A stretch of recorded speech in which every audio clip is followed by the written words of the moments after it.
Good morning.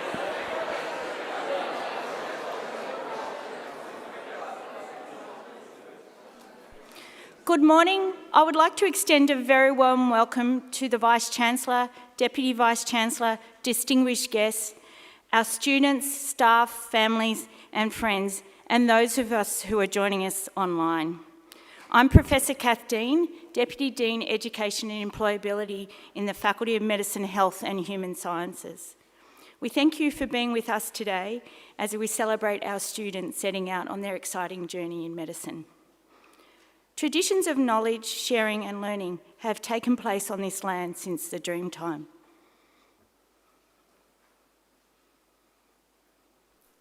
Welcome.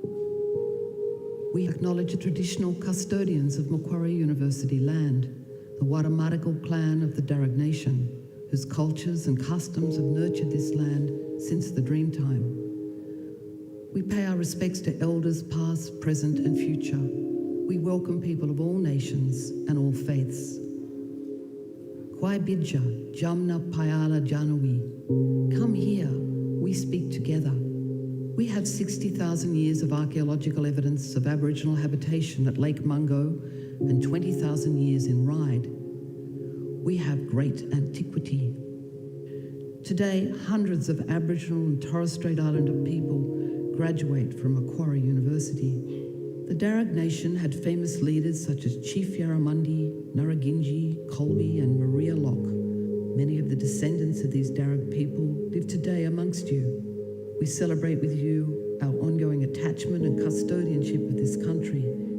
We celebrate the achievements of Macquarie University.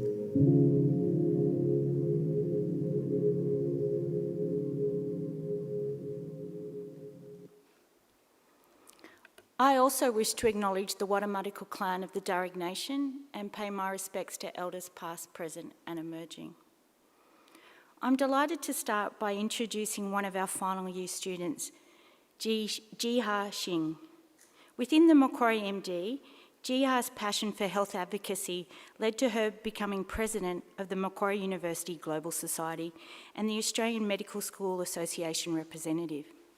In these roles, she was able to start grassroots health initiatives to empower underrepresented groups such as refugees and women, both within and beyond Australia.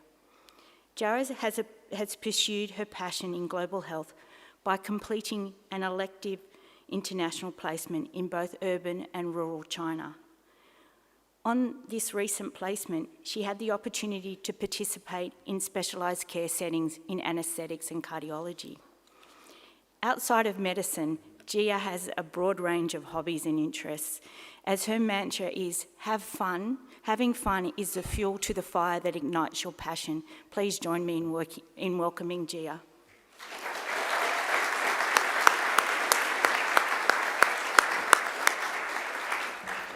How's it going, everyone?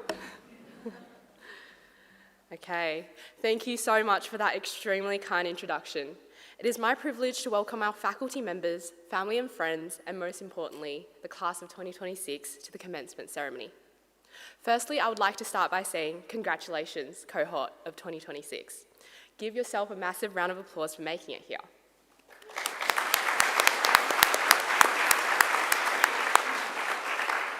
You are now locked in for the exhilarating ride that is known as medical school.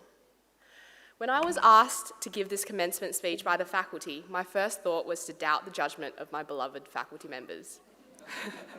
For choosing to hear the girl known for her fiery temperament and blunt words, which once landed her in some hot waters, which some of you might know as a professionalism breach within her first week of medical school. But more on this later. Class of 2026, I would like to take this moment to pose a question for you guys to answer. Now that you have succeeded in leaping over the barriers of getting accepted into medical school, what is your next definition of success? Reflecting on my previous typical outcomes of success attached to a future medical career, such as academic prestige, a financially stable career, patient gratitude and its associated glories, I now feel that all these ideas fall short of what I would now define as my true qualities of success. In fact, it is the people that join you on your journey to become a doctor, your colleagues, your mentors, patients, and the lessons that you learn from them which shape and define your success. So here, I will share my experience with you to successfully excel and enjoy your short time of 4 years of medical school. To begin, you will meet many colleagues in your journey to becoming a doctor. Just in your cohort, you'll end up remembering the names of all, befriending some, and become close with few. As I'm sure some of you have already found, your colleagues will have personalities of all different shapes and sizes, with colourful ways to solve problems or approach content. You'll find your people within this intimate bunch already have done so. But I know from experience, coming from a background of recently defensive and competitive thinking from the process of getting into medical school, it is easy to fall into the mindset of prioritising scores and shutting off from your colleagues as soon as the content wheel gets rolling. Unfortunately, this is not how medicine works. Just like how a hospital cannot be run by just purely doctors, getting through medical school as a lone wolf is pretty impossible. I used to be a compulsive, obsessive student who would rather single-handedly pull all-nighters in undergrad just to complete a group project. But given my circumstances of moving states for medical school, I was pushed outside of my comfort zone to get to know my colleagues. Looking back, it was actually my privilege and my honour to meet such talent just by being their colleagues. I got to know the mum with 2 kids who committed many extracurricular hours making cahoots that carried our year through difficult concepts. I also got to know the class jester who always broke the ice, who seemed like they had no care in the world, just to find them grinding late at night at the library. I learnt that my colleagues were husbands, wives, paramedics, dancers, gamers, artists, and so much more. Now, not only did I find out about which textbook Dr. Ticini likes to take his exam questions out of, and the hottest faculty gossip through my colleagues, but also I experienced what team-based learning truly is, whereby as long as you remain open-minded to those around you, you can learn something new every day. This leads to my first tip of medical school success. For those who are from Sydney, reach out to someone new. Look for those who had just left their homes to be here, your international and interstate students. Things can get a little lonely for the next 4 years. Extroverts, go out and find someone today who seems to be on the quieter side. Say hi. Ask them, if they could be a superhero, who would they be? I know what you're thinking. These sound like badly written hinge prompts. But at the end of the day, as long as you keep an open mind and start looking out for your colleagues from day one, you'll soon find in the next 4 years that there will be someone looking out for you too. Now, back to the truly formative event which occurred within the first 2 weeks of medical school. Yes, the first 2 weeks. The professionalism breach that I had received. In 2020, the initiation of my medical school journey was quickly followed by COVID striking the campus. I had just moved from the other opposite side of Australia to attend the program. At the time, as any primitive first year would think to do, or so I thought, I had drafted an extremely sarcastic and punny blog post, which some of you might remember, with regards to some communications we were receiving from the faculty, questioning their roadmap and strategies for the year, with the purpose of purely venting my frustration. Having come from a university where many posts like mine would go unnoticed or swept under the rug, this one did not. On one hand, I definitely got the slap on the wrist of saying, hey, you probably shouldn't do that. We quite literally read every post. And this was a professionalism breach. And here, you've entered a course that makes young people into medical professionals. On the other, I was quickly approached by the student support officer at the time, asking me whether there were other things going on back at home. To which I revealed that my family were actually healthcare professionals who were previous veterans in fighting SARS-CoV-1, and now are being deployed to fight against the war of SARS-CoV-2 in China when everything remained unknown. Very soon after this incident, the changes I had suggested were implemented. The communications did get clearer, and many of my mentors continued to check in to make sure I didn't feel isolated through the tough times. Through reflection, I'd realised I was prejudiced against what learning institutions based on my previous experiences can be. So much so that I was closed off to the idea that this system that I was now in was in fact here to support me. And gestures like this continued from the first day I entered this medical school all the way through to today. From this, I quickly realised that first, they really weren't kidding when they said, they'll remember your names. So try to minimise any funny business. And second, I realised that it was the first time I was in an institution with mentors that cared for my success, not only for academic success of mine, but also the success of my entire well-being, and especially when you think that they weren't watching. Lastly, I would like to talk about the one thing that remains constant in the ever-changing world of medicine, that being the patients I've met and the lessons that they've taught me. During your time in this degree, you will experience your highest highs and lowest lows. There will be days where everything feels hard and you just want to give in to the immense pressure of balancing your studies, your relationships, and still have the time to reflect on the interactions that you had with your patients that day.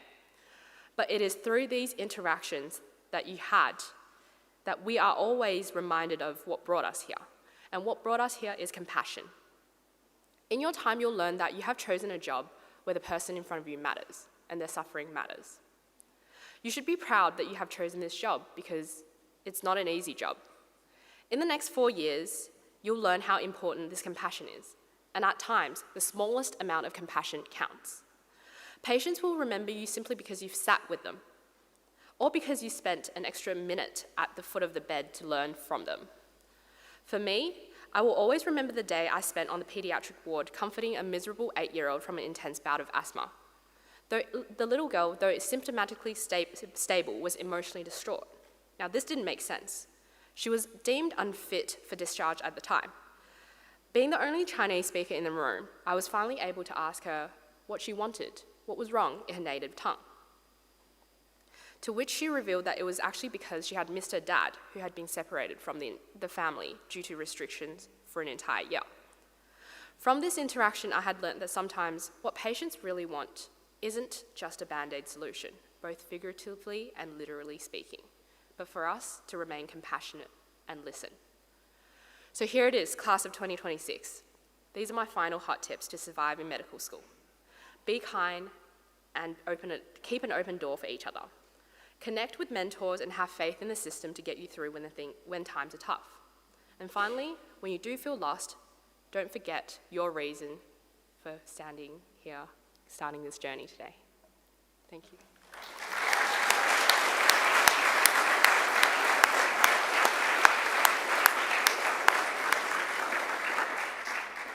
Thank you, Gia, for sharing your stories. It's such a privilege to hear your words. And just reflecting on what you were talking, I thought it was a really great example about how community live. One of our faculty values, the faculty value of caring, seeing the whole person, but caring for students, caring for colleagues, and really putting care at the heart of healthcare. So thank you very much, Gia.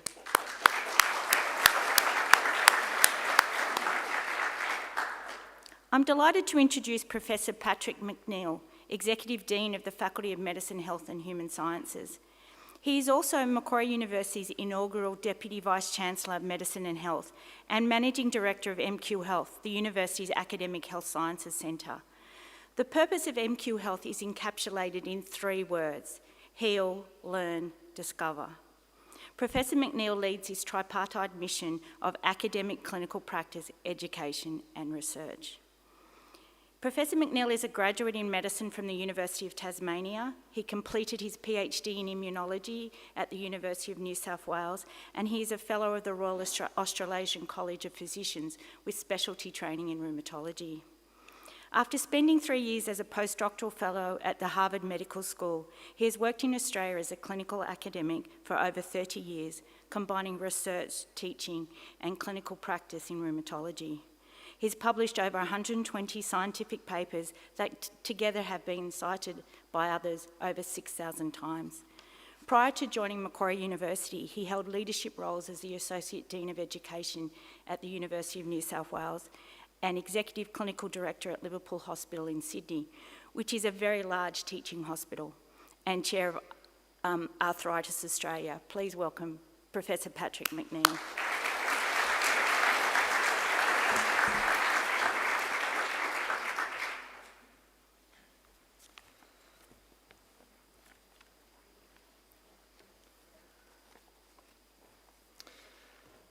Vice-Chancellor, distinguished guests, ladies and gentlemen. Thank you, Kath, for that introduction. As the academic leader of the Macquarie MD, it's a great pleasure to welcome the families and friends of our students to campus. and to others joining this welcome ceremony through our live stream. I know your support has been crucial in enabling your daughters, your sons, your partners to take this journey, to realise the opportunity to enter the Macquarie MD, and I thank you for that support. As Kath mentions, I've been around a bit, and for me, educating medical students is one of the most fulfilling things in my professional life. We have a number of my fellow academics and clinicians present today and staff, and I know I speak for all of them in giving you our collective commitment to continue to bring that enjoyment that I have, that excitement, that passion, as well as our innovation and our caring to the education, training and mentorship of the MD class who've begun their studies this year. Society entrusts its universities to educate and train the next generation of professionals to serve society's future needs, and at Macquarie we take that responsibility very seriously. In developing the Macquarie MD and selecting students to study within it, our ambition is to prepare you, the class of 2026, to be future leaders of the medical profession and to use all that you learn here for social good. Today is a very important day for the Macquarie Medical School calendar. We're engaged in a tradition that we believe is enduring and will endure and be a distinct difference to other medical schools around Australia. So at this event, we formally recognise through a ritual our student doctors' rite of passage to mark their beginning of their journey to enter the medical profession. And the ritual has two parts.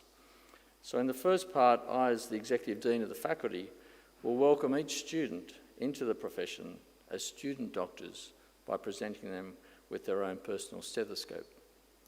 And the stethoscope, invented by a French physician more than 200 years ago, is a powerful symbol of the values of the medical profession: altruism, compassion, honour and respect. In the second part of the ritual, our students will publicly declare here today, in words they have written themselves over the last few weeks, in the presence of their family, friends and teachers, their commitment to how they will undertake medical practice. Ladies and gentlemen, our students have made the decision to enter the medical profession. It's a rare honour and extraordinary privilege and should never be taken for granted. And we're fortunate at Macquarie University to have a Vice-Chancellor and President who, as well as being an inspirational leader of our university, is also a physician. Someone who made that same choice himself many years ago, as you, our students, have done now, to follow his calling and to do the three things that physicians do. It's to cure some, to help many, and to comfort all. It gives me great pleasure to now invite our Vice-Chancellor and President, Professor Bruce Doughton, to give the keynote address.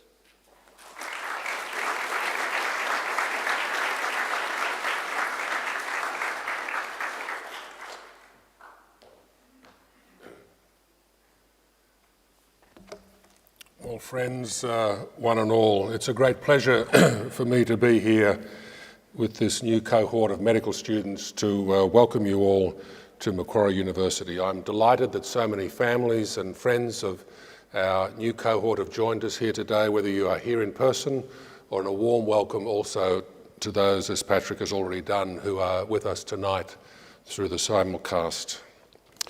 Wherever you come from, I hope you will feel very welcome at Macquarie University.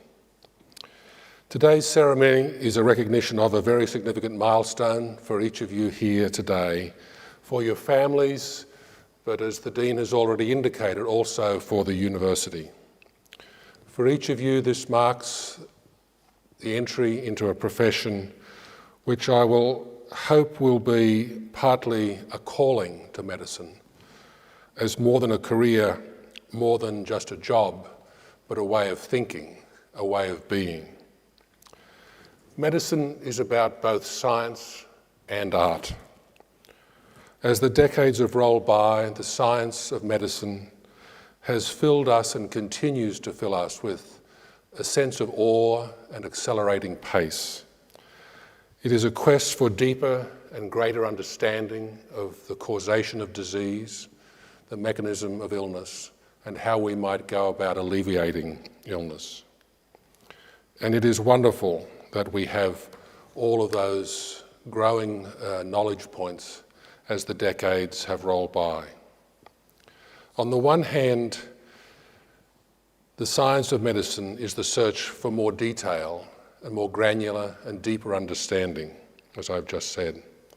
On the other hand, it is also now, especially with the advent of artificial intelligence tools, the synthesis of vast arrays of detail into comprehensive pictures of understanding of the cause of disease and how the many treatments that we are able to offer these days work, and the never-ending search to improve them. These insights also tell us a lot about how our health system works or not in this country and around the world, in countries which are as privileged as we are in Australia, but also in countries where health systems need improvement. Machine learning and artificial intelligence tools like the recently released ChatGPT, which many of you may be familiar with by now, will be, I believe, remarkable tools to help us to aggregate and understand the vast arrays of knowledge that are out there in the service of improving the care of our patients. I can share with you that when I first saw ChatGPT, I had a flashback to 1991 when I was taken to a room at Washington University in St. Louis where I was working at the time, and I was introduced to something very new which none of you would have been around for, the introduction of that thing called the World Wide Web. When I watched a blinking cursor on a dark screen, and the cursor, for those of my age, will remember it was green on a dark screen, and I watched a colleague type in a search to a search engine which you will have never heard of called Gopher. And we sat, and then all of a sudden text started to appear. There were no graphical interfaces in those days. I had the same reaction when I first saw ChatGPT a few months ago. This is an enormous step forward, a user-friendly interface to the building over decades of what we now know as artificial intelligence and machine learning. But today I want to turn away for a moment now, away from the science of medicine, and I want to talk about something else, the art of medicine. This is something very different. It is about the importance of words, the centrality of listening, the power of touch.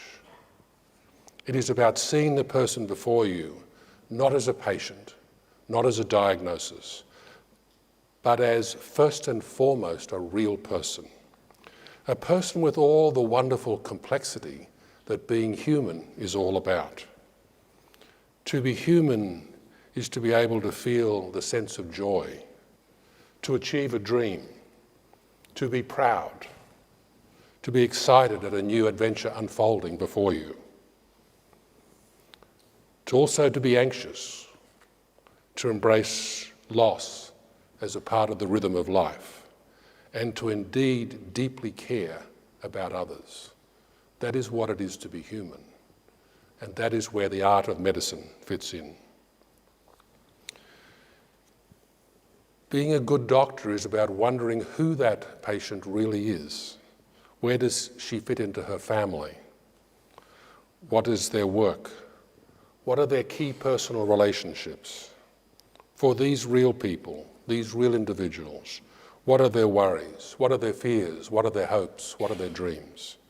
This is not science, and will never, in my view, be replaced by machine learning or artificial intelligence. This is the art of medicine.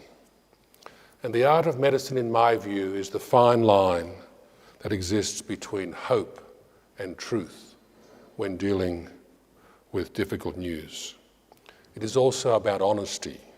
It is about saying when you don't know something, but not stopping there. It is about offering to try to find out. The art of medicine is ultimately about engendering trust and confidence. Now, you've started in a medical education program which I believe to be amongst the most innovative programs in the nation and the world.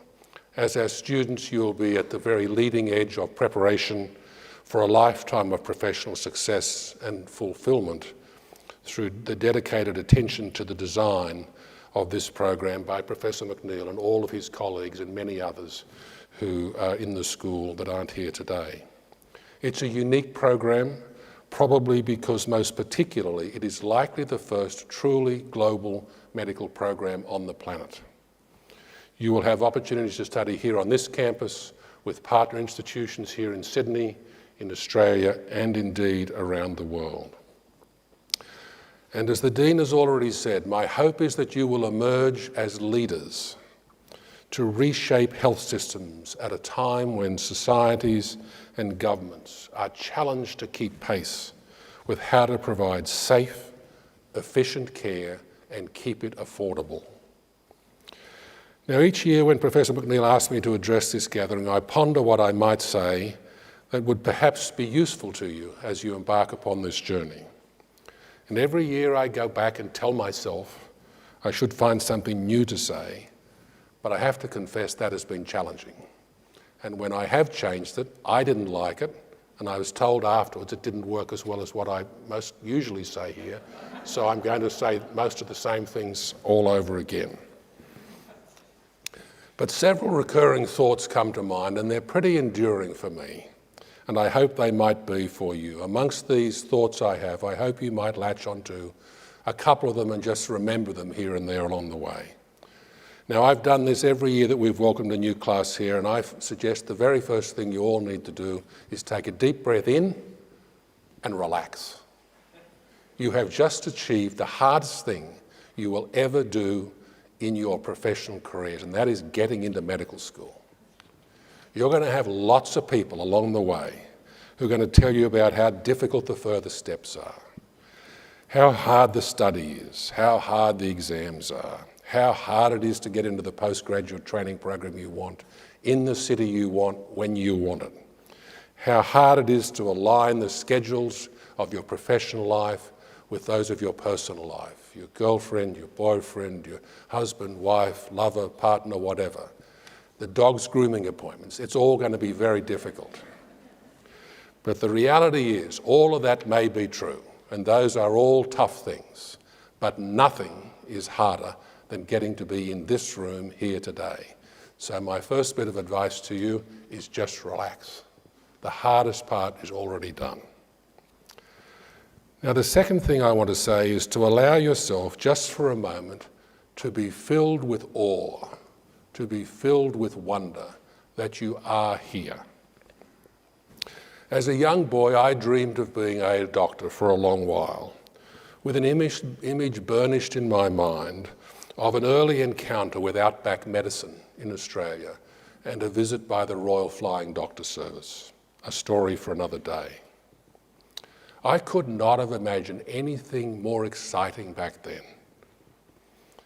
And I then wondered, how could that same boy, when he was a young man, arriving from a working class family in rural New South Wales, the first one in my family to go to university, to enter the city as a medical student at that university across town with a few sandstone bricks, how could that young man have ever possibly seen where entering the profession of medicine would lead him in his professional life?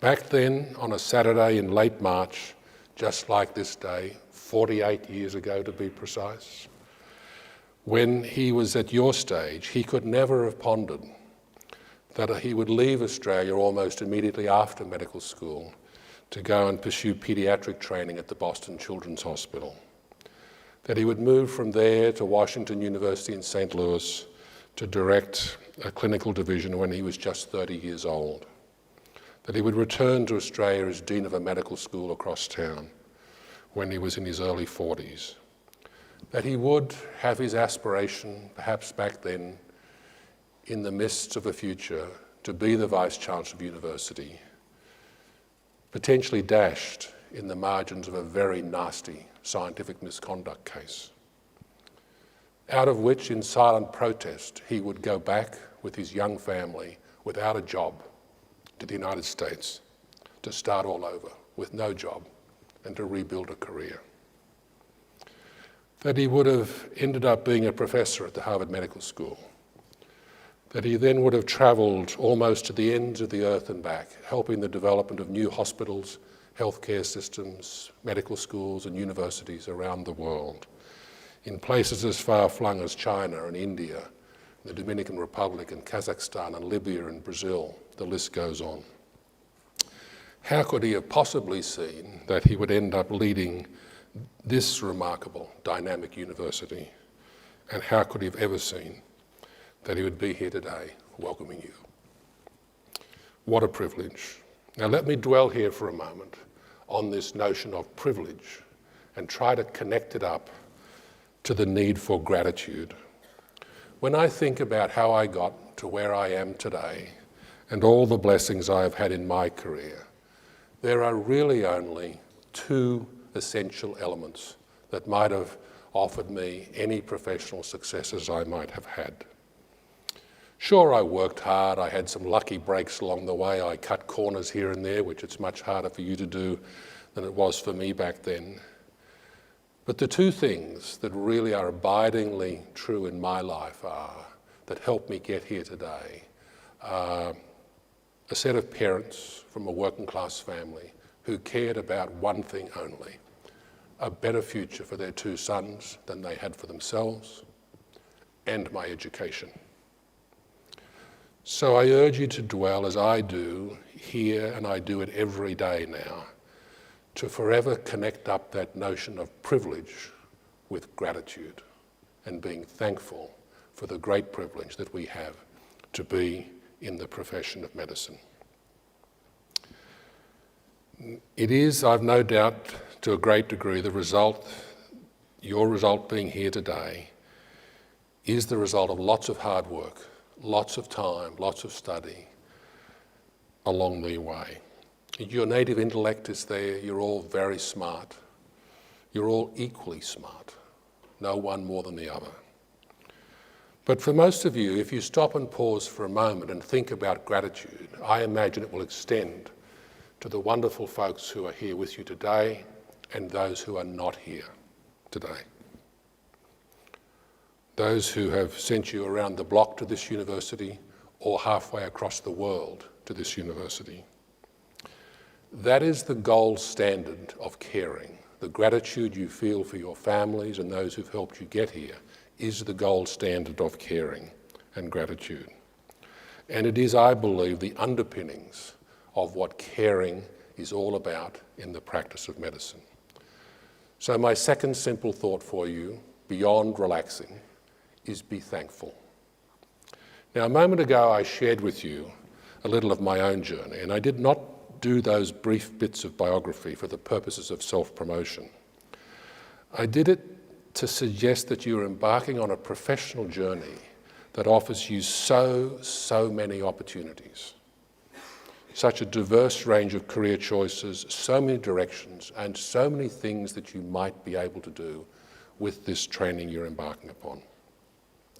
Just as they've been for me, some of those opportunities will be easy and welcoming and create excitement. Just as with me, others will be disappointing, daunting, and very, very challenging. All part of the richness of the individual career pathways that you have now embarked upon. Reflecting back on the many diverse opportunities in my own career, none of which I could have seen back on that March morning 48 years ago, I urge you to keep your eyes open for every single opportunity that comes along. You're all very bright, you're all very dedicated. You wouldn't be here if you weren't, and there's opportunity out there. I believe that one of the most important parts and that creates interesting and fulfilling careers is being curious, a yearning to understand why something is the way that it is, a curiosity to peek behind this door that's slightly cracked open. That will enrich your experience enormously. So my third thought for you is be curious. Now moving on. Just to amplify some of the thoughts already put forward in the wonderful remarks by Gia here today, some thoughts for you about how we interact with our patients. And I want to just excuse myself for a moment.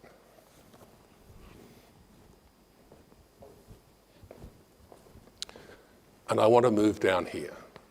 I want to be on the same level, right? I don't want to be up there. I want to be on the same level as you guys. And I did that, little bit of a theatrical stunt, just to remind you all always, we are all always on the same level as our patients. We stand on the same ground as every other human being. We're not above, we're not superior, we're not elevated to some exalted status. No matter how much those above us in the profession tell us that, it is not true and never is true. So much of the wider wonder of medicine is about helping and making our patients better, cure and healing. But sometimes it's about also stepping back, letting go, respecting that the cycle of life is unending and unpredictable. And then like us, our patients are born unto this world, and they too also die from this world. What I'm driving at here is that the people that we care for should be at the very centre of the health system, the very centre of our attention, and not the other way around. We and the health system should serve our patients first and not the other way around. Overtly or subtly, in my view, in too many developed countries, and I believe in Australia, the health system is focused around what is best for the health system and not always what is best for patients. We can change that, and we should. So my thought genuinely is keep the real person, that is the patient, in front and centre always. Now on to my next thought. I suggest you keep your eyes and ears open for a good mentor along the way. Several years ago, I gave the hardest public address I've ever given in my life. It took me 10 drafts, and these days my colleagues tell me I can talk under wet cement, but this one took me 10 drafts, and I still wasn't happy with it. I entered the Great Hall of Sydney University for the memorial service of Emeritus Professor Charles Blackburn. I felt daunted. Dr. Blackburn had been my mentor for just over 40 years. I met him as a medical student. He was the doyen of Australian medicine. Many of the clinical disciplines which you study till to this day were either founded or brought back to Australia by Dr. Riven Blackburn. As Professor of Medicine at Sydney University and the Royal Prince Alfred Hospital, he was a leader for his time and since. He had travelled the road less travelled.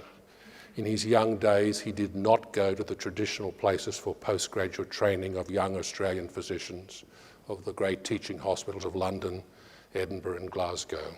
He instead went in the 1930s to Columbia University in the city of New York and the New York Presbyterian Hospital. Now, I first met Dr. Blackburn when I was an early clinical student, and I could take you to the bed today where I first met him, bed 5, Ward 120, Concord Hospital. That's where we first met.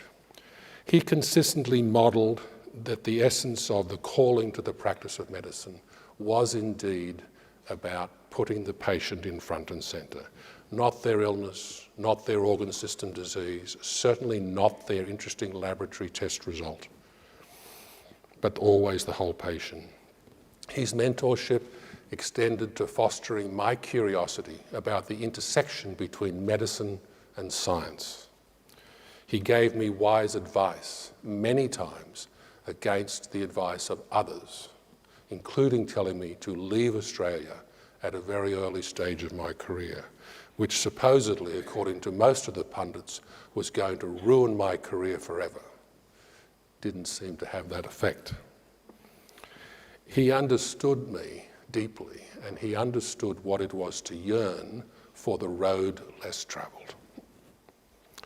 So my advice here is to keep open your mind to the possibility of a mentor, someone to turn to for advice, for guidance. In thinking about mentorship, I'm always drawn to the wonderful words of an African-American jurist in the United States, Dr. Marion Wright Edelman, who founded the organisation the Children's Defence Fund, which is a public advocacy group to plead for the rights of children in American society because they do not vote. In her book, Lanterns, a memoir of the mentors in her life, and I commend it to you, Dr. Marion Wright Edelman defines mentors as those who, and I quote, illuminate dark and uncertain paths, calm and still debilitating doubts and fears, with encouraging words, wise lessons, gentle touches, firm nudges, and faithful actions on the journey of life. Let's move on. Now, as you are plunging into the study of medicine, I'm very confident you're finding it pretty full on, right? Pretty full on. And what are you, a few weeks in? So it's demanding of time and intellect and can sure be draining. There's lots of support around for you, and I want to assure our families about that. But it does require a lot of commitment and many personal sacrifices. Now, one of the things which I want to do is urge you, as much as you possibly can, to attend to work-life balance. Your generation is getting better at doing that than mine was. I think I speak for my colleagues who would agree with that. And I'm certainly no role model there. I'm trying to get better at it, but I urge you to attend to work-life balance. I especially urge you to keep in touch with these wonderful folks that we call family. No matter where you are, how close you are, keep in touch with family. It's very easy to get swept along in the excitement and the hard work and the long hours and forget that we have these wonderful folks called parents, family, brothers, sisters, grandparents, and so on, spouses, partners, good friends. Please, please, it doesn't take much. Use whatever the latest, I'm out of date, I don't use social media, so I don't know Facebook and Twitter, and where you want to get a hold of people and post a photograph or, send a message or something. I've had experience with this. I text my children who live in the United States, who are young adults, a bit older than you guys, and it's sometimes about important stuff, and they don't answer, and they don't answer. And then I call them, and they pick up the phone, and I just say, and I can see they've seen the WhatsApp message. Can you please just answer me? Oftentimes, it's about a credit card bill I was sharing. So don't be strangers to these folks. Keep in touch with them. Now, let me offer you a couple of final reflections. Increasingly, as the decades have rolled on for me, I've come to regard what medicine has offered me over these 48 years as a gift. In fact, two gifts.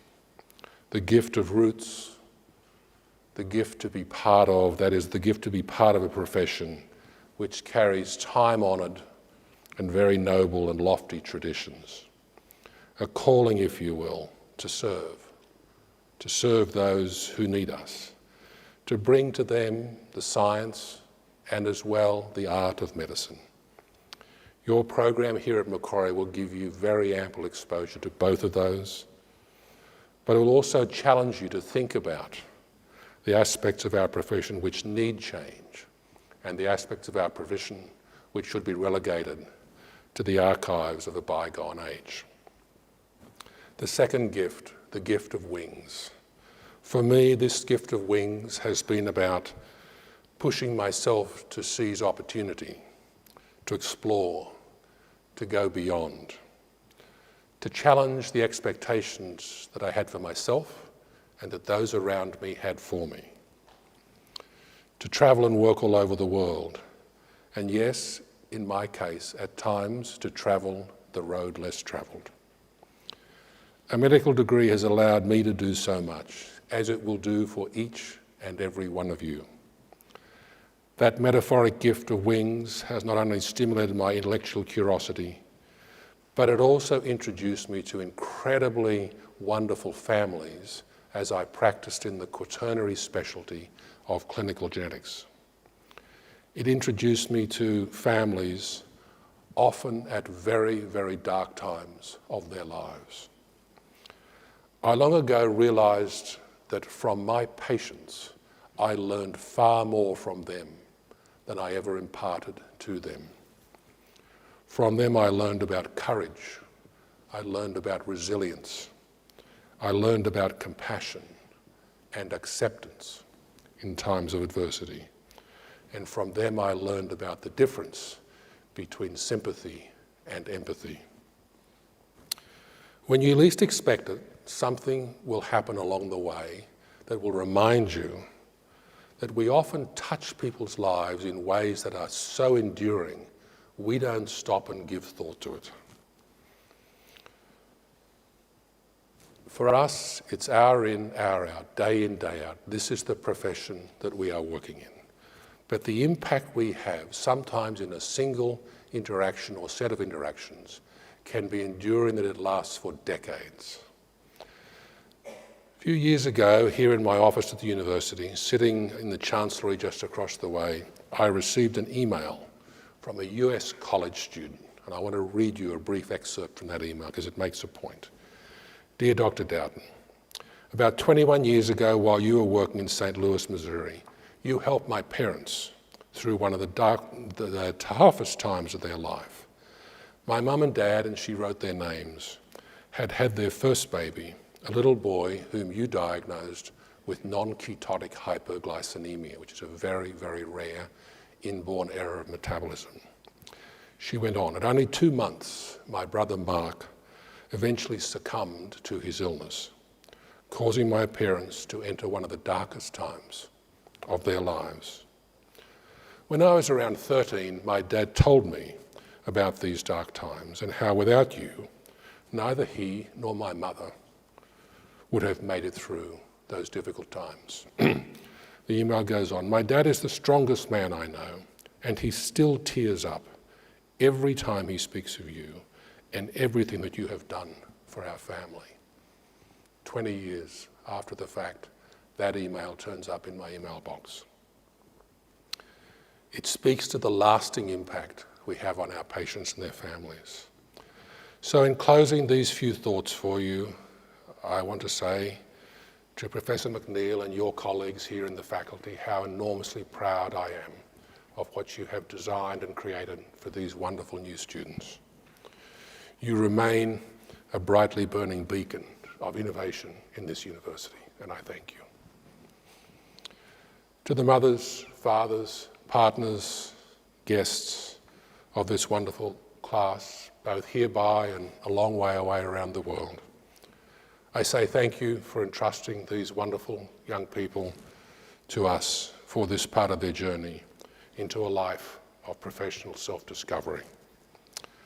To our students, collectively, and to each of you personally, I'm delighted to have you join us. And just a brief summary, relax, be curious, keep those professional doors open as long as you can. Every single day, contemplate the importance of being grateful. Always put the patient in front and centre. Find a mentor you like and trust. Do look after yourselves and each other. Don't forget your family and close friends. And most importantly, as this your journey begins, never forget those two gifts. The gift of roots to belong to this wonderful and noble profession, and the gift of wings to take your life in presently unimaginable directions, all in the service of others. My wish for you on behalf of the university and from me is that your lives will be filled with good health, professional success, and most importantly, with abiding personal happiness as future practitioners and leaders in medicine in this nation or wherever your remarkable careers will take you. These are my thoughts for you. Thank you.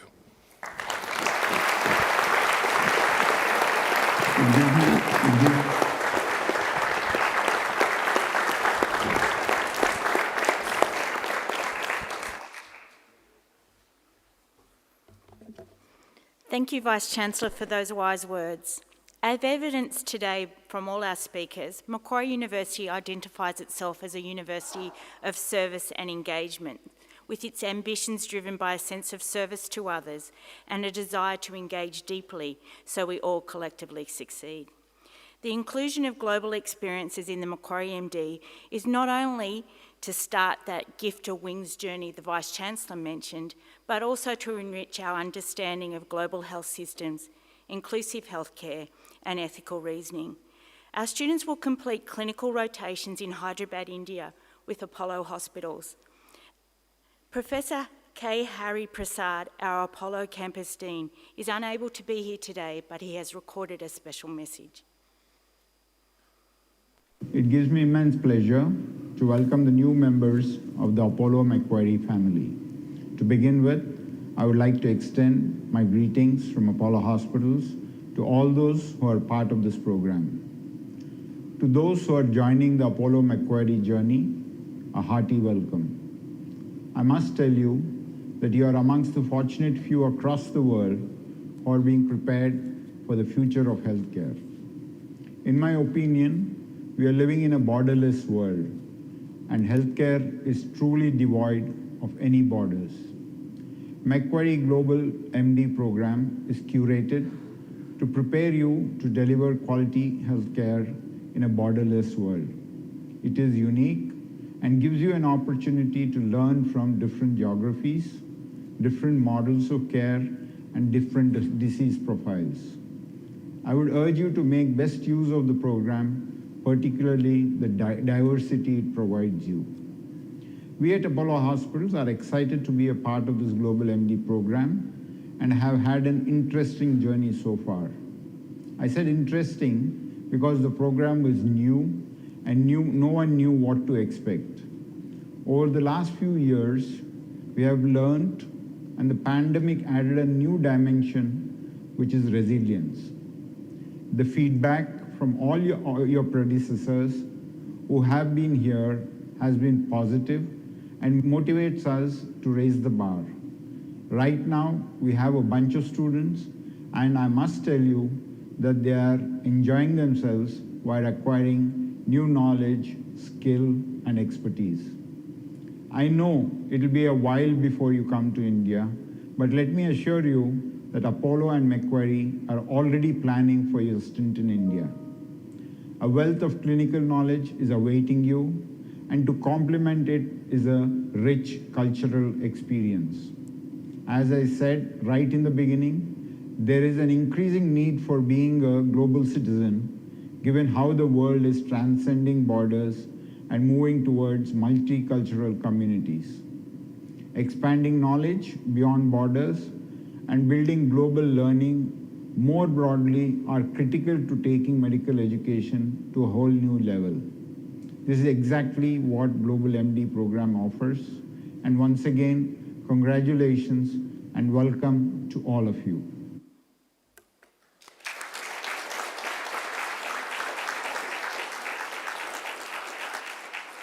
Thank you, Professor Prasad. I'd like to invite Professor McNeil back to the stage to present our students with their stethoscopes. He'll be assisted by our current faculty students, Tanika and Joshua.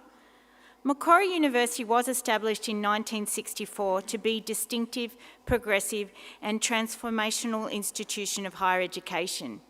Its values, scholarship, integrity and empowerment guide our Macquarie University community in all that we do.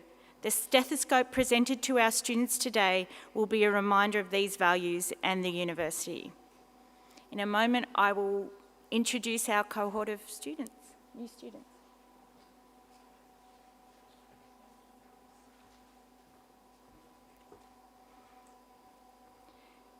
Stephen Adjasotis.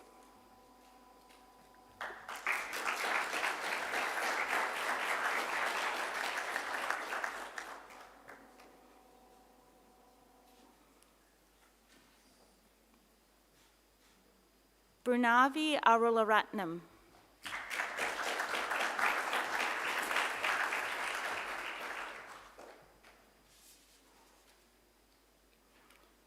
Mishka Ashakuma.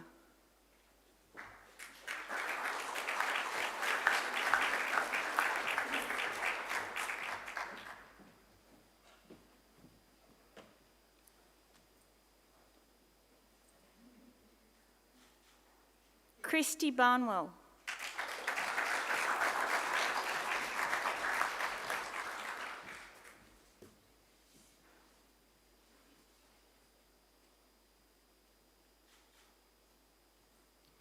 Olivia Beattie.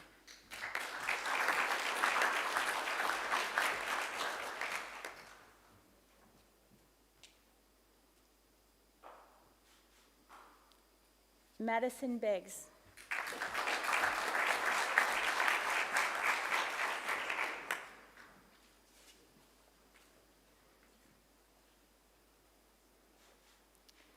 Charles Bonnell.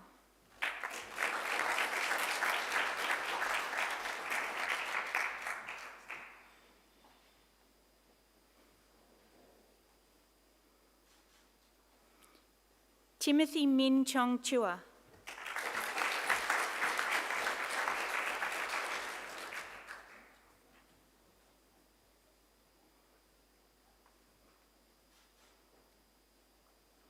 Abjit Sinclair.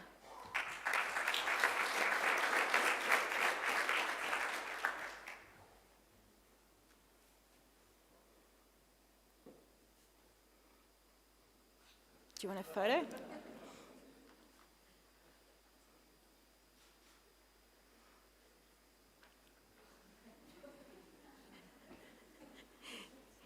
Luciana Darling.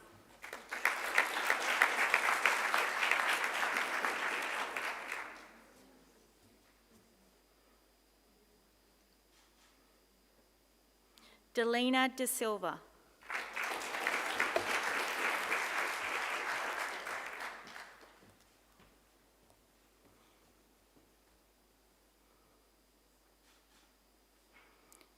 Pravini De Silva.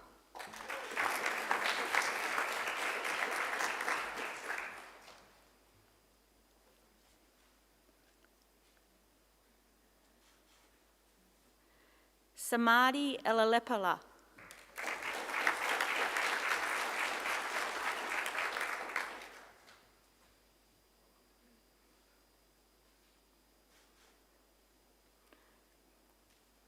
Molly Evans.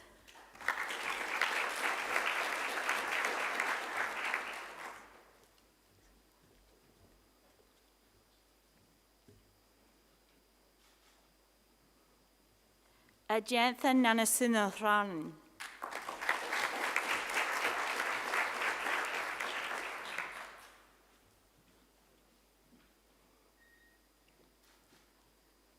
Rowan Gonsalves.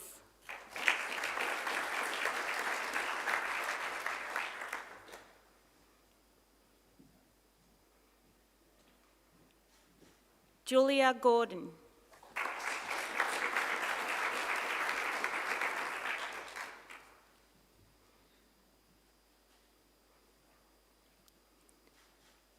Alexa Gubich.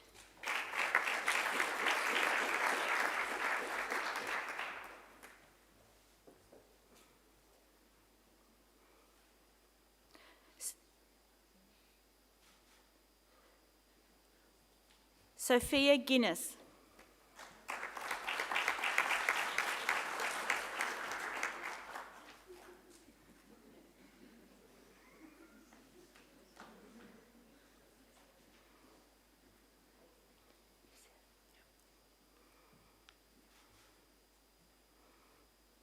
Youssef Halfez.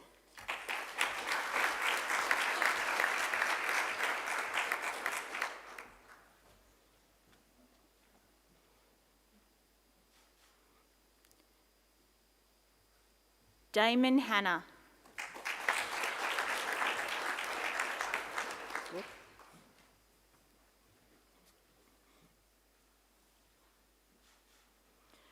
Brooke Hughes.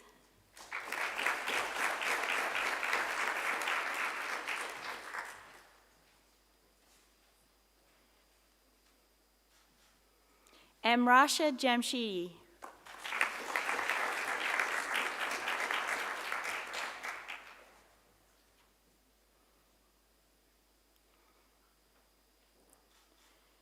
Harry Kirkland.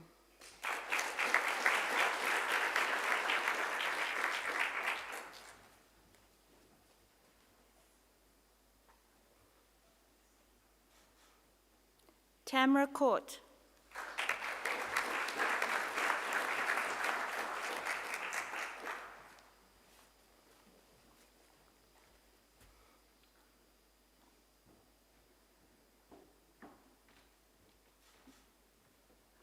Oscar Leppin.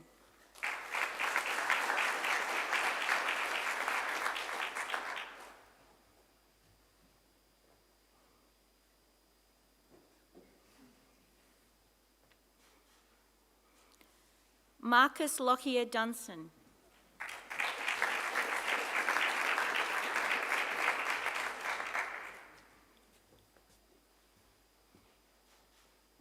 Corollas Luca.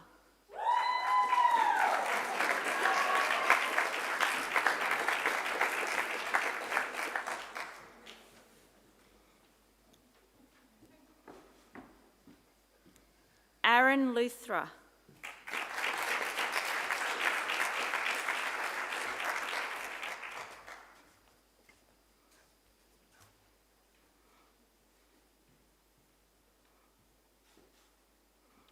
Aaron Light Mason.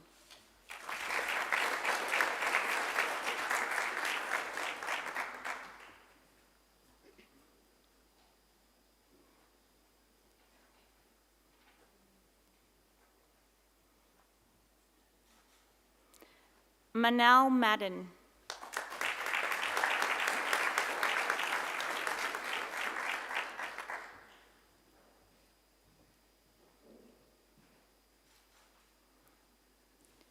Rebecca Mananapu.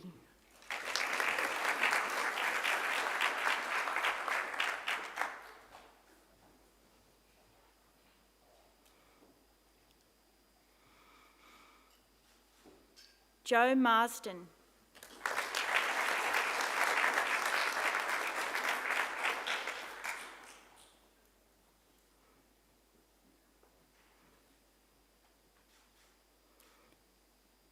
Sophia McClellan.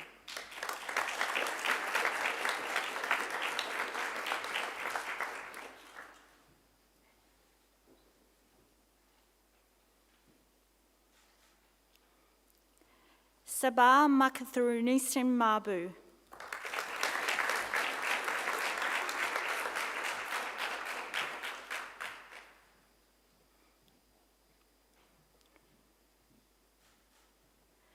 Charlotte Murray Nobbs.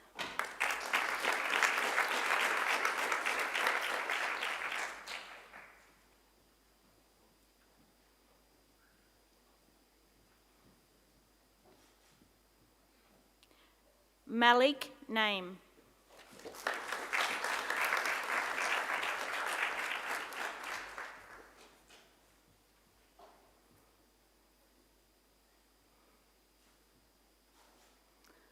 Lachlan Nguyen Huang.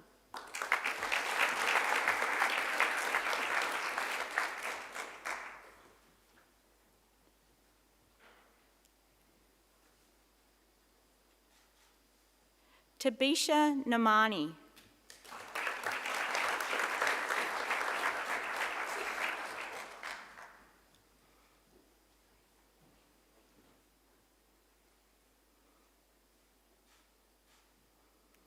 Jacob O'Brien.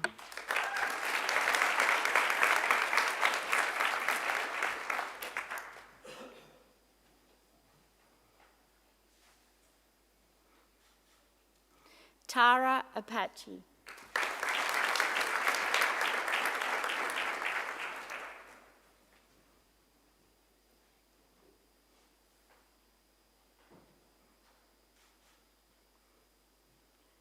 Christopher Park.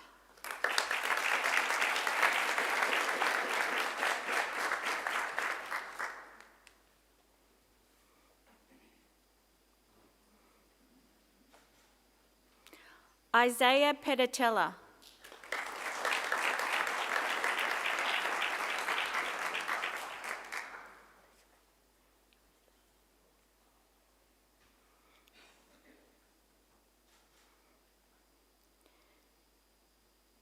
Elizabeth Prince.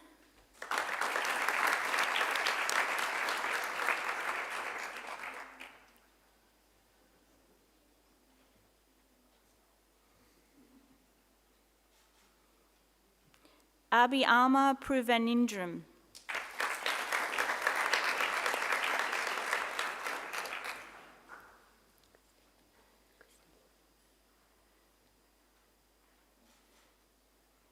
Christina Ree.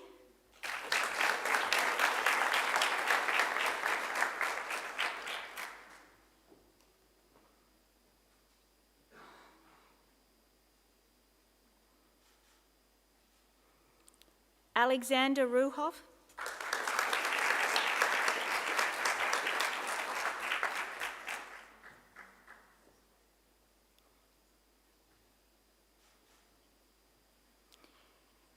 Hayden Ryland Adair.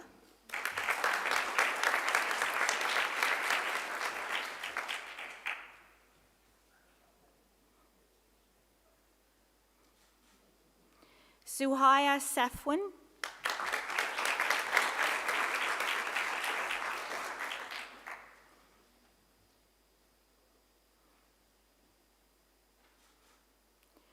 Ria Shah.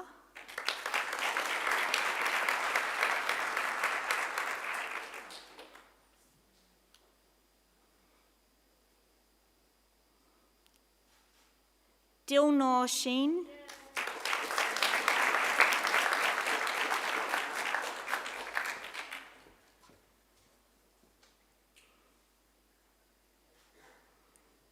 Manpreet Singh.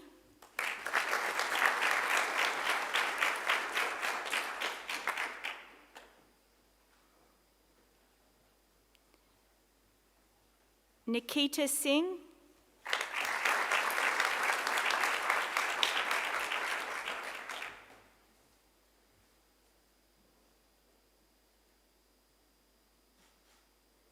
Shivani Zavapalan.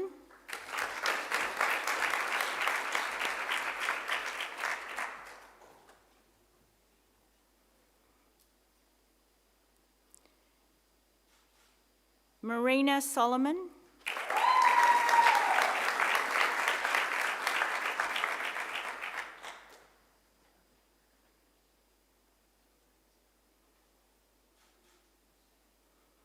Alexander Struckholt.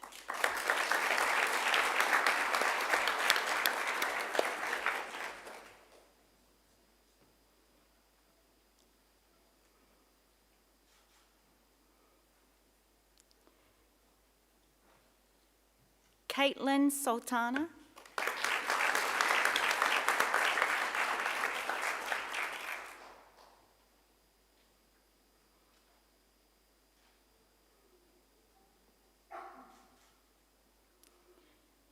Kaylin Thackle.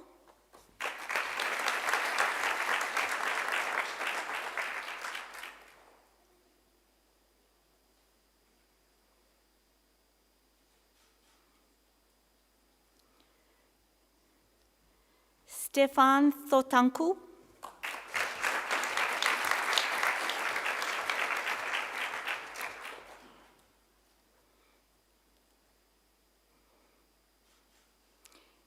Casey Zhang.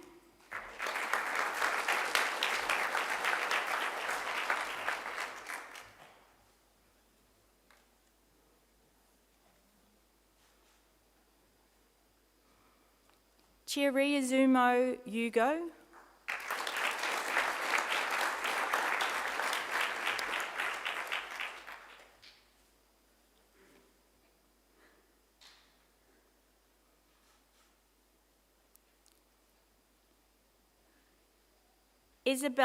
Isabella Vari.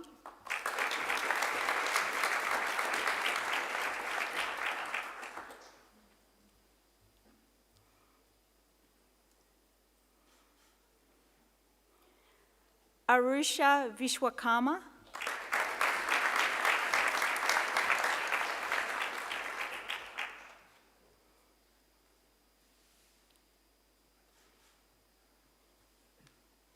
Hang Swen Wang.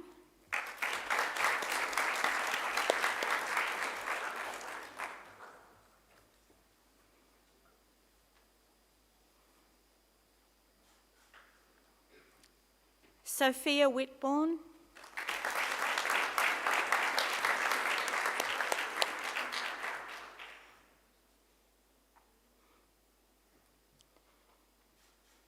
Tabitha White.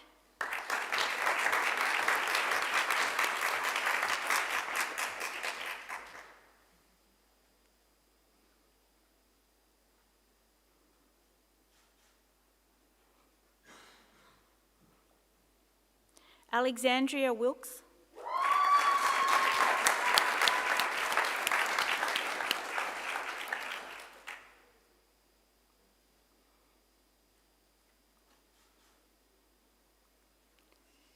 Pak Hei Wu.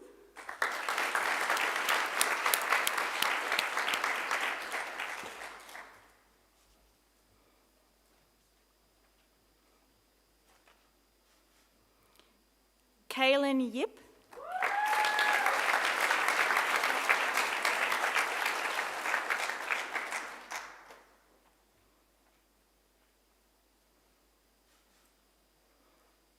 We would also like to acknowledge two students unable to join us in person today, Emily Bennett and Michael Conley.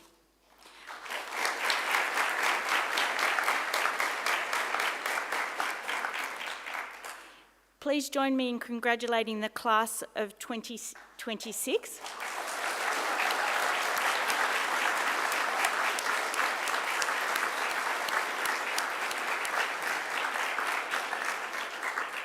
And I now invite Patrick McNeil to come over and introduce the student oath.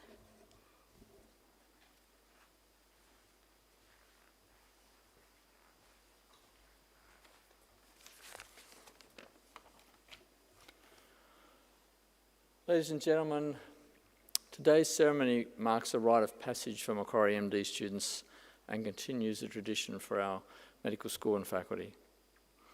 So, as I've said, as part of this tradition, our students will, in their own words, commit to learning, to their profession, to their communities and to their patients. I ask students to please stand to deliver their oath.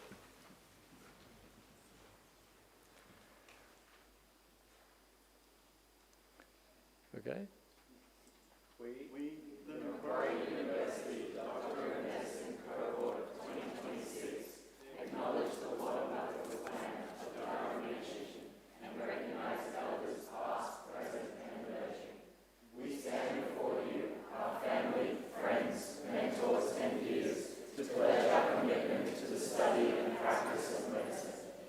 We vow to learn the knowledge and skills that underpin the practice of medicine, to overcome our implicit biases and approach all situations with integrity, resilience and open-mindedness. For the good of our patients, we will welcome cross-cultural experiences, embrace collaboration and devote ourselves to continuous reflection. We vow to discover emerging medical research to enhance our practice of evidence-based healthcare.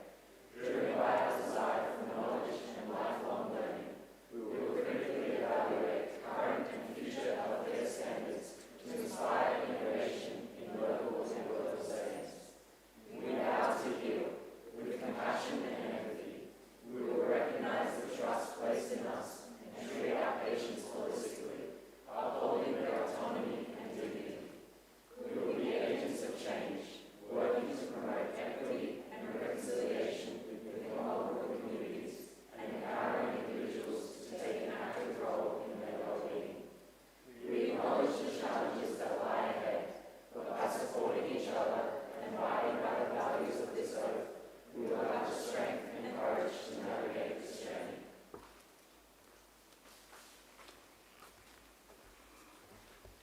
Thank you. That concludes our ceremony. The Faculty of Medicine, Health and Human Sciences warmly invite you all to join us for refreshments. That will happen outside on the veranda to my left. I'd like to thank all those who joined us online for sharing this wonderful celebration as we wish our students well. I'd also like to take this opportunity to thank all the university faculty, university staff and our student ambassadors that contribute to the success of this event. And then prior to refreshments, we'd like to take a group photo with the Vice-Chancellor and Deputy Vice-Chancellor. Then what we'll ask, and you can take photos at the same time, would ask that you return to your seats, stand and applause as the Deputy Vice-Chancellor and Vice-Chancellor lead our students out of the venue, and you can meet your family and friends outside on the left where the refreshments will be served. So thank you. So first, if the Vice-Chancellor and Professor McNeill return for photographs, you're welcome to take photographs as well.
So